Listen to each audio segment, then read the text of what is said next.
네, 미국 대통령 선거가 열흘도 채 남지 않은 가운데 역사상 가장 치열한 대선이 될 거란 전망이 나오고 있죠. 관련 내용 연세대 통일연구원 봉영식 전문연구위원과 이야기 나눠보겠습니다. 어서 오십시오. 안녕하십니까.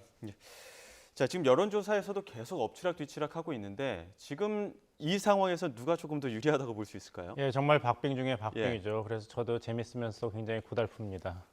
여러 가지 여론조사를 보면은 네. 뉴욕타임즈와 시에나 대학 합동 여론조사에서는 48대 48%로 전국 지지율 동률을 보였습니다. 근데 ABC 여론조사를 보면은 2% 그 해리스 후보가 앞서는 것으로 나타나고 CBS 여론조사를 보면은 카말라 해리스 후보가 50%, 도널드 트럼프 후보가 49%를 보여서 1% 아직도 해리스 후보가 앞서 보이는 것을 보이고 있습니다. 그런데 이제 전국적인 이제 지지율은 사실 그렇게 중요한 것이 아니죠. 왜냐하면 미국은 각 주마다 인구 비례로 할당된 선거인단을 한 표라도 더 얻은 후보가 독식하는 제도이기 때문에 민주당 측에 갔다가 공화층에 갔다가 하는 소위 경합주에서 승리하는 것이 중요합니다. 그래서 전체 538명 선거인단 중에 절대 과반수를 넘는 270명을 확보하는 후보가 승리하게 됩니다. 지금 이 상황에서 가장 큰 변수라고 한다면 샤이 트럼프 대 히든 해리스. 그러니까 아직까지 어떤 지지 의사를 밝히지 않고 있는 숨은 표심일 텐데 그 숨은 표심은 누가 더 좀 많다고 보이십니까? 그렇죠. 그 숨은 표심을 찾느라고 그 트럼프 측도 해리스 측도 굉장히 노력하고 있습니다. 이게 서로에게 유리하면서도 불리한 여러 가지 요소가 있는데요. 하나씩 설명을 드리면은 소위 샤이 트럼프가 있어서 여론조사에서는 트럼프 지지를 밝히지 않지만 투표장에 가서 꼭 투표하는 트럼프를 지지하는 후보들이 있다. 이런 것이 있죠. 그런데 이제 선거 전문가들은 이 샤이 트럼프는 이제 더 이상 없다. 왜냐하면 트럼프라는 정치인이 처음 등장한 것도 아니고 2016년에 처음 대선에 나왔을 때는 샤이 트럼프가 있었고 크게 작용을 했지만 지금이 세 번째 대선이거든요. 그래서 이미 한번 현직 대통령을 경험한 후보이기 때문에 더 이상 내가 트럼프 지지라는 것을 여론조사라든지 공공장소에서 숨기질 않는다. 샤이 트럼프는 이미 다 여론조사에 반영되었다. 이것은 어떻게 본다면 이제 민주당의 해리스 후보한테는 굉장히 반가운 소식이죠. 하지만 해리스 후보에게 불리한 두 가지 고려사항이 있습니다. 하나는 소위 1982년도 캘리포니아 주지사 선거에서 불거진 브래들리 이펙트라는 것이 있습니다. 당시 LA 그 시장이었던 브래들리 후보가 주지사 선거에 나갔는데 잘 될 줄 알았는데 나중에 보니까 득표가 한참 모자란 거예요. 그것이 뭐냐, 브래들리 이펙트가 뭐냐면은 흑인 정치 지도자에 대한 이 주저함, 반감을 여론조사나 공공장소에서는 밝히지 않지만 그럼 인종차별주의자가 되니까요. 투표장에 가서는 흑인 지도자 아직 이르지 않은가 하고 투표를 안 한다는 거예요. 근데 카말라 해리스 후보가 흑인 여성 후보지 않습니까? 그런 것이 작용한다면 민주당에게 불리하게 작용할 것이다. 지금 여론조사에는 반영이 안 됐지만 두 번째는 힐러리 이펙트라고 있습니다. 힐러리 클린턴 민주당 대선 후보가 2016년에 나왔을 때 유권자들이 너무 완벽하고 똑똑하고 강한 여자를 정치 지도자로 선발하는 데는 주저함이 있다. 그것이 여론조사에서는 차마 그렇게 얘기할 수는 없지만 그건 여성에 대한 이제 차별이라든지 혐오로 간주가 되니까요. 투표장에 가서 아무도 없을 때는 이제 남성 내밀한 어떤 내면 심리가 작용할 수 있다. 솔직하게 투표하는 것이 있었고 사실 2016년에 그것이 나왔기 때문에 트럼프 후보가 사실 여성에 대해서 막말을 많이 하지 않습니까? 근데 그거는 어느 정도 일부러 하는 면도 있습니다. 그래서 마초의 이미지를 강하게 어필함으로써 어차피 여성 유권자들은 트럼프가 자세라든지 수사를 변호해도 지지를 하지 않을 것입니다. 그러니까 그거는 잡을 수 없는 토끼인 것이죠, 이번 선거에. 그럴 바에야 나를 지지해 줄 수 있는 고졸 이하 학렬의 백인 남성 유권자들인데 확실하게 어필하는 것입니다. 그래서 유세장에 가면 뭐 프로레슬러였던 헐크 호간이 나오고 키드락이 나오고 정말 남성 마초를 대변하는 그런 인물들만으로 유세장에 쫙 나와서 이러다 여성 유권자가 안 오면 어떡하냐 하지만 여성 유권자는 어차피 나를 안 찍는다.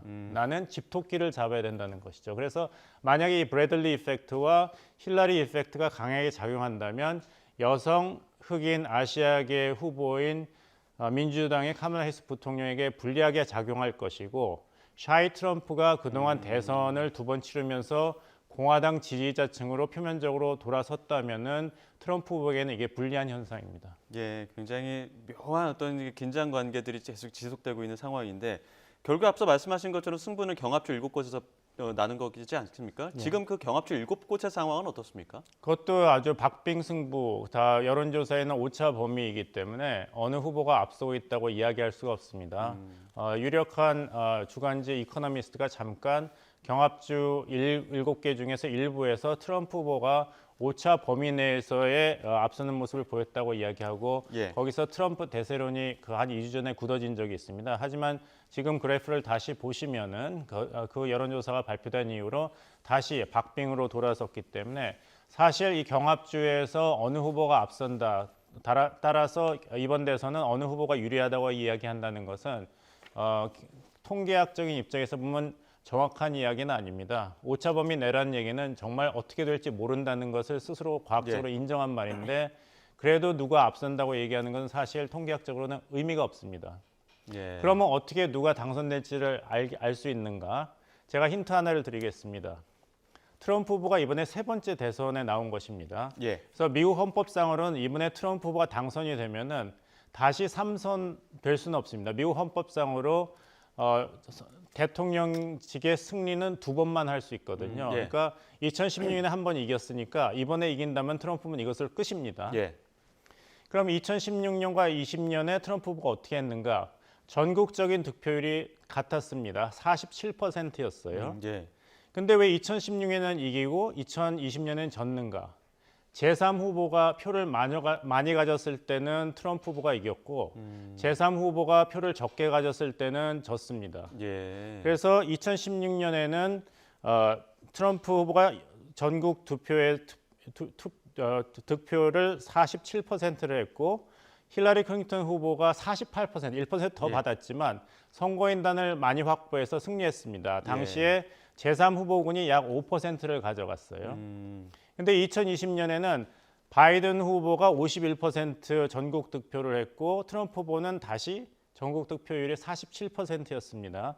그런데 제3후보군이 2.5%밖에 안 갖고 갔어요. 그래서 바이든 후보가 승리했습니다. 예. 이번에도 자꾸 여론조사를 보시면 트럼프 후보는 거의 비슷합니다. 전국 지지율이 47, 48, 47, 48이 나오고 있는데 만약에 이번에 전국 득표율이 48%로 나온다면은 트럼프 후보가 굉장히 이전 2번 대선보다 잘했다는 뜻이기 때문에 이번에 승리할 확률이 그만큼 높다는 반증이 되는 것이죠. 왜냐하면 제3후보였던 로버트 케네디 주니어가 트럼프 쪽으로 지지 의사를 표명하고 사퇴했지 않습니까? 그러니까 제3후보군이 이번에 표를 많이 가져가지 않을 거예요. 예. 그래서 48% 이상을 트럼프 후보가 득표를 하느냐 아니면 다시 47% 선에 그치느냐를 한번 보시면은 이 혼전이고 박빙입니다만은 그나마 트럼프 후보가 어느 정도 잘할 것인가 잘하고 있느냐를 가늠할 수 있는 힌트입니다. 예, 워낙 박빙이다 보니까 그 중간표를 누가 가져가느냐, 얼마나 흡수하느냐 이런 부분들이 이제 그러니까 양쪽 판세를 후보 좌우하는데. 진영도 사실 마른 수건을 지금 그러니까요. 쥐어짜고 있는데 물 한 예. 방울 나오지 않고 있는 그런 상황입니다. 근데 만약에 두 후보가 지금 선거인단 싸움이라고 말씀하셨는데 538표 중에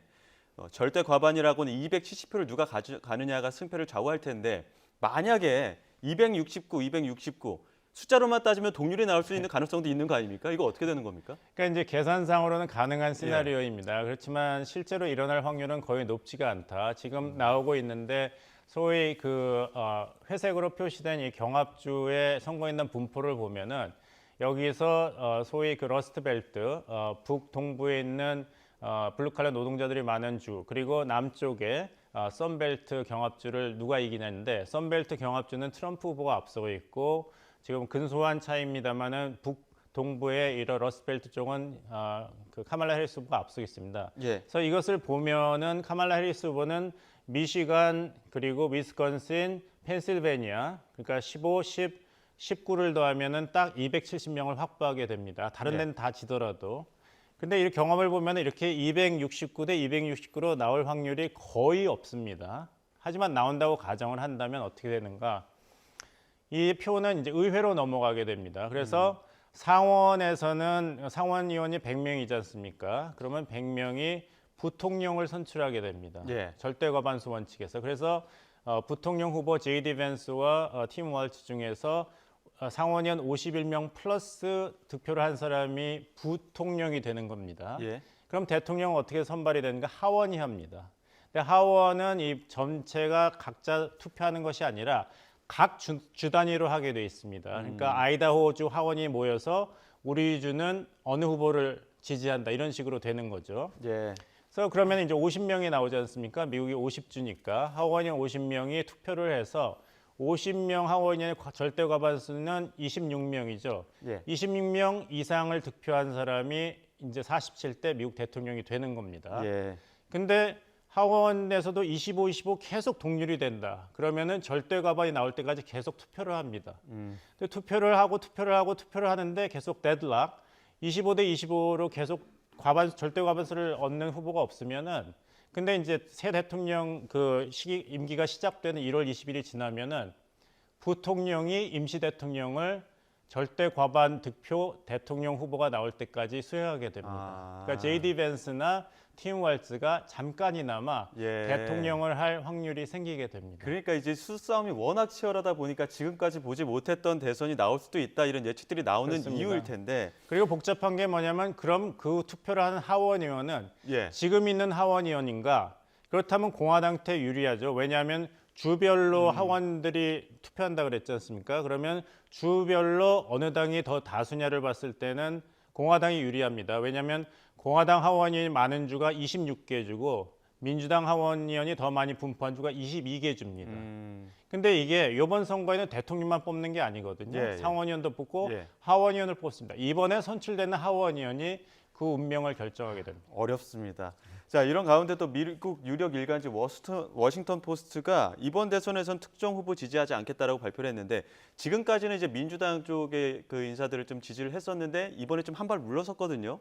혹시나 트럼프 쪽에 좀 승기를 좀 예측한 거 아니냐 이런 얘기까지 나오는데 어떻습니까? 그렇죠. 이제 YTN 같은 공영방송은 그럴 리가 없겠습니다만 그 사주가 자신의 이익 때문에 좀 조심하는 그런 행보를 보인다면은 예. 제프 벤조 같은 경우는 이제 트럼프가 당선될 것을 예상한다면 예. 혹시라도 자기 자회사 워싱턴 포스트가 카말라 해리스 후보를 지지했다가 나중에 역풍을 받을 수 있지 않습니까? 그런 것 때문에 이제 편집장이 여기에 항의하는 그 워싱턴 포스트가 그 언론으로서의 그런 양심을 저버렸다 이런 항의하는 제스처도 많이 일어나고 있습니다. 예. 자, 지금 막판으로 치닫고 있는데 자, 막판에 꺼내들고 있는 카드 해리스 후보는 낙태법을 꺼내들었고요. 또 트럼프 후보는 법인세 카드를 꺼내들었습니다. 이 두 사람의 전략은 어떻게 보십니까?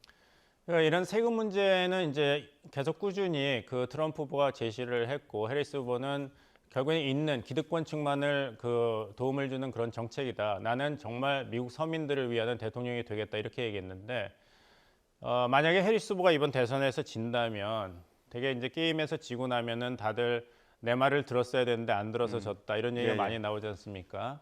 근데 패착 중에 하나로 지적이 될 것은 뭐냐면은 왜 펜실베니아를 감쌌지 않았냐? 굉장히 중요한 경합주인데 예. 거기에 그 조시 그 주지사를 부통령 후보로 그 샤피로를 뽑지 않았느냐. 지명을 했으면 예.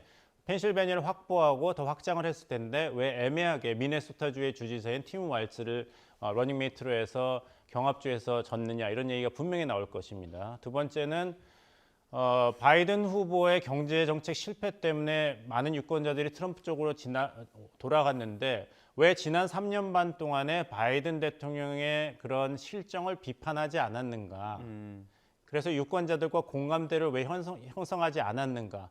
또 더 나은 미래를 나는 제시하겠다고 했는데 트럼프는 고령이고 나는 신세대를 대표한다. 그런 얘기를 했는데 과연 새로운 미래가 무엇인가에 대해서 구체적인 청사진을 해리스 부통령이 제시한 적이 없습니다. 예. 지난번 대선 후보 토론회에서는 잘했지만 그러니까 유권자들은 트럼프가 싫고 미덥지가 않지만 그 해리스 후보에게 무엇을 기대할 수 있는가가 그 마땅치 않았던 것이죠. 적어도 트럼프 후보는 말을 계속 그 확실하게 하거든요.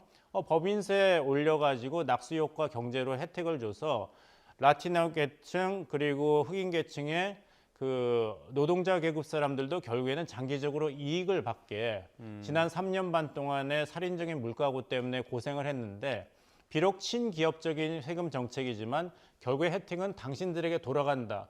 이것이 굉장히 어필하고 있습니다. 굉장히 어필하고 특히 라틴계 유권자들이 더 어필하기 때문에 더 이상 이제 라틴계 유권자층과 흑인 유권자층이 그 민주당 콘크리트 지지층이 아닙니다. 이제는 자기의 인종이라든지 그런 역사를 생각하기보다는 경제적인 문제에서 접근을 하거든요. 그것을 트럼프 후보가 잘 공략을 하고 있습니다. 지난 3년 반 동안 그런 인플레이션에 가장 큰 피해를 받은 흑인 유권자층 그리고 라틴계 유권자층에게 내가 대통령이 되면 경제를 회복시켜 주겠다. 이것을 믿기 때문에 민주당 측을 지지하지 않고 공화당 측으로 돌아가게 되는 것이죠. 이번에 선거가 미국 역사상으로 큰 그런 구도재편이라고 하는 것이 영어로는 realignment라고 합니다. 우리가 자동차 수리하러 가면 자동 바퀴 이렇게 realign 한다 그랬지 않습니까? 다시 이렇게 하는 건데 전통적으로 민주당을 지지했던 노동자 계급 그리고 고저리아 학력의 그 백인들이 그리고 라틴계 흑인 유권자들이 민주당한테 무조건 지지를 하지 않는다는 거예요. 이제는 경제적인 차원에서 고졸 이하 학력 남성 그리고 특히 백인 그리고 남성들 마초 남성들 그리고 노동자 계층 경제 문제로 시달리는 흑인 라틴계 계층이 이제 공화당 쪽이 됐다는 거예요. 반면에 민주당 측은 백인 주류 고학력 유권자 오바마 대통령 이후로 그쪽이 그리고 여성 유권자들이 새로운 지지층이 됐는데 그 중에서 누군가 더 플러스가 있고 마이너스가 있는가에 따라서 이번 대선 판세가 결정될 겁니다. 자, 마지막으로 지금 말씀하신 것처럼 전통적인 지지층이 조금씩 변화하는 그 지형들이 생기고 있습니다. 근데 양 후보의 어떤 그 비난전, 막말전은 어떻게 보면 그 지지층에 어떤 영향을 좀 미치게 될까요?